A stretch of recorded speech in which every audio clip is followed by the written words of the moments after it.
ওয়ালাইকুম আসসালাম রহমতুল্লাহ বারাকাতুহু। জি ভাই, এই প্রশ্নটা একটু অস্পষ্ট আর কি। আপনি স্পষ্ট করে বলেননি যে এটা কি ফরজ সালাত নাকি তারাবির সালাত, নাকি কোন সালাত, অথবা কোন ওক্তের সালাত। যদি এটা বলতেন তাহলে আমি বিষয়টা বিশেষ করে আপনাকে বিস্তারিত জানাতে পারতাম। যেমন ঈশার সালাত যদি হয়, তো ঈশার সালাতের ওক্ত হচ্ছে, আপনারা তো জানেন মাগরিব থেকে ৮০ মিনিট পর ঈশা শুরু হয়। তো ৮০ মিনিট মতো, মোটামুটি ৮০ মিনিটের কাছাকাছি আর কি, এরকম।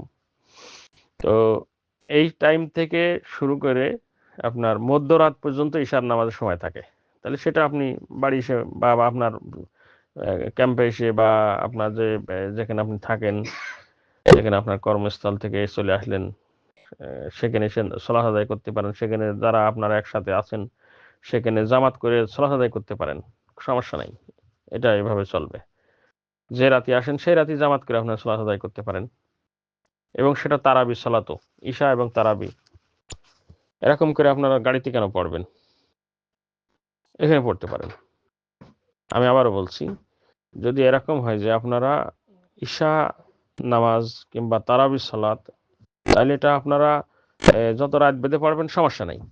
আপনারা বাসায় আসবেন, এসে স্নান গোসল করবেন, খাবেন দাবেন, এরপরে আপনারা সবাই মিলে যদি একজন ইমাম হয়ে তারাবি সালাত বা ঈশা সালাত জামাত করে পড়তে পারেন, সমস্যা নেই। এতে আপনাদের কোনো ক্ষয়ক্ষতি হবে না, ইনশাল্লাহ সওয়াব পেয়ে যাবেন, সব পরিপূর্ণ। কিন্তু যদি এমন হয় জহর আসর এমন সময় বের হয়েছেন, জহরের সময় পার হয়ে যেয়ে আসর শুরু হয়ে যাবে, তাহলে সেক্ষেত্রে আপনি কোন দেশে আছেন তাও জানি না, এগুলো তো বলা হয়নি। কারণ আরব দেশের সিস্টেম একটু ভিন্ন। আরবরা সবসময় আওয়াল ওয়াক্তে সলাত আদায় করে নাই, সব সব সলাতই। যেমন আপনার জহরের সালাত তারা আওয়াল ওয়াক্তে বলতে যখনই নামাজের সময় হবে তখন পড়ে নাই। যেমন 12টা বা পৌনে 11টা, পৌনে 12টা, হ্যাঁ, বা 12টা 10-20, এরকম আরব দেশের কথা বলছি। এর ভিতরে তারা জহরের সালাত আদায় করে নাই, টাইম ওই সময় হয়ে যায়।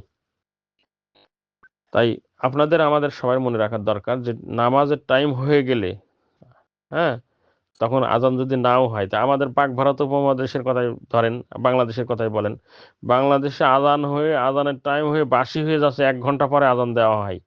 নামাজের টাইম হচ্ছে বিশেষ করে শীতের সময় 11টা 45 বা 55 বা 50-এ, 11টা 50 মিনিটে জহর শুরু হচ্ছে, আর সেই আজান দেওয়া হচ্ছে কখন? 1টায়, তাই না? তাহলে 1 ঘন্টারও বেশি পরে আজান দেওয়া হচ্ছে। এখন যদি আপনি মনে করেন যে এখন আজান হলো না, কেমনে নামাজ পড়ি, কেমনে কি করি, তাহলে তো হবে না। আপনাকে শরীয়ত বুঝতে হবে আগে, যে নামাজের সময়সূচি থাকতে হবে আপনাদের কাছে, যে কখন নামাজের টাইম হচ্ছে, সেই আজান হোক আর না হোক ওটা দেখার দরকার নেই। আপনার আজান নামাজের সময় হয়ে গেছে, নামাজ পড়ে নেন। হ্যাঁ, নামাজ পড়ে নেন। আজান তো কেউ কে দিবে? আপনি আজান দিয়ে নেন।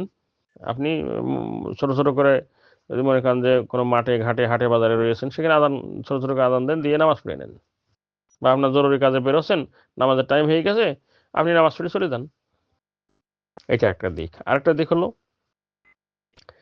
যে আপনি গাড়ির ভিতরে রয়েছেন, যদি মনে করেন যে বাসায় পৌঁছায় জহরের টাইম থাকবে, হুম, গাড়িতে আপনার কর্মস্থলে গাড়ি, বাসা থেকে গাড়ি, কর্মস্থলে বা কর্মস্থল থেকে বাসায় আপনার যেখানে থাকেন, আপনাদের ক্যাম্পে, সেখানে পৌঁছাতে তো আর এই একটা একটা উক্ত শেষে হতে পারে না, এত টাইম লাগে না। সর্বোচ্চ আধা ঘন্টা, 1 ঘন্টা বা 1.5 ঘন্টা লাগলো বা 2 ঘন্টা লাগলো, এতে তো আর আপনার টাইম শেষ হয়ে যায় না। যেমন 12টার সময় জহর শুরু হলো, আপনি 2টার সময় পৌঁছালেন আপনার বাসায়, তবু তো আপনি জহর পাচ্ছেন বাড়িতে, তাই না? কারণ 2টার সময় জহর হয় না, আসর হয় না। আর প্রত্যেক সলাতের টাইম হলো, যখনই জহর থেকে আসরের আজান দিয়ে দেবে তখন জহরের টাইম শেষ, তখন আর জহর আর টাইম নেই। আসরের টাইম থেকে মাগরিব আজান দিলে তখন আসর আসর শেষ। আবার উম, ইশার আজান হয়ে গেলে মাগরিব শেষ, বুঝেছেন? ফজরের আজান হয়ে গেলে কি কি শেষ? ঈশা শেষ। কেউ কোনো কোনো ওলামায়ে দ্বীন এটাও বলেছেন যে এই ঈশার টাইম থাকে একবার শেষ রাত পর্যন্ত, অর্থাৎ ফজরের নামাজ সুবহে সাদেকের আগ পর্যন্ত। দেখছেন? তো এই টাইমগুলো দেখতে হবে। তাই ইমার্জেন্সি ক্ষেত্রে আপনার যদি জহরের নামাজ বাসায় এসে পড়তে হয় 2টার সময়, তাও সমস্যা নেই, জামাত করে আপনারা পড়ে নিতে পারেন। অথবা এমন সময় বের হয়েছেন, জোহর পড়েছেন, ঠিক আছে, কিন্তু এমন সময় কোম্পানির গাড়ি চলে এসেছে যে এই না আসর না জোহর, হ্যাঁ, এরকম টাইম, মানে জোহর শেষ হয়েছে, আসরের সময় আসরের মাঝামাঝি আসছে, আসরের আজান হয়নি এখনো, বা আপনাদের কর্মস্থলে যেতে যেতে আসরের নামাজের সময় অর্থাৎ মাগরিব হয়ে যাবে, আসর পড়া যাচ্ছে না, সেই ক্ষেত্রে আপনি আপনার ওই একই কথা, যদি আসরের টাইম আপনার কর্মস্থল থেকে হয়ে যায়, তাহলে আপনি কর্মস্থলে সংক্ষেপে শুধু 4 রাকাত জোহর বা আসর পড়ে নেবেন, পড়ে নিয়ে গাড়িতে উঠবেন। তাও যদি সম্ভব না হয়, তাহলে আপনি যদি টাইম থাকে তাহলে বাসায় পৌঁছানোর সাথে সাথে ওযু করে জোহর বা আসরের নামাজ যেটাই বলেন পড়ে নেবেন। যদি টাইম শেষ না হয়ে যায় একদম, মানে যেমন মাগরিব হয়ে গেছে, আসর পড়েননি, তাহলে সেক্ষেত্রে গাড়িতে ক্যাবলা কোন দিকে সেদিকে তাকবীর বলে ক্যাবলার দিকেই বসতে হবে। হ্যাঁ, বসে গাড়ির সিটে বসে আপনি সালাত আদায় করতে পারবেন। শুধু 4 রাকাত ফরজ পড়ে নেন, ফরজ নামাজগুলো পড়ে নেন। এখন তো ক্যাবলা নির্ধারণ করা খুব সহজ। মোবাইলে যে অ্যাপস রয়েছে সেই অ্যাপস আপনি চালু করে দিলে ক্যাবলা কোন দিকে আপনার দেখিয়ে দেবে। বুঝেছেন? এতে কোনো সমস্যা হবে না। আশা করি কিছুটা আপনারা বুঝতে পারবেন। যেহেতু আপনি উল্লেখ করেননি কোন উক্ত কোন দেশে, হ্যাঁ? তাই আমি একটু বিস্তারিত বললাম। আসসালামু আলাইকুম ওয়া রাহমাতুল্লাহি ওয়া বারাকাতুহু।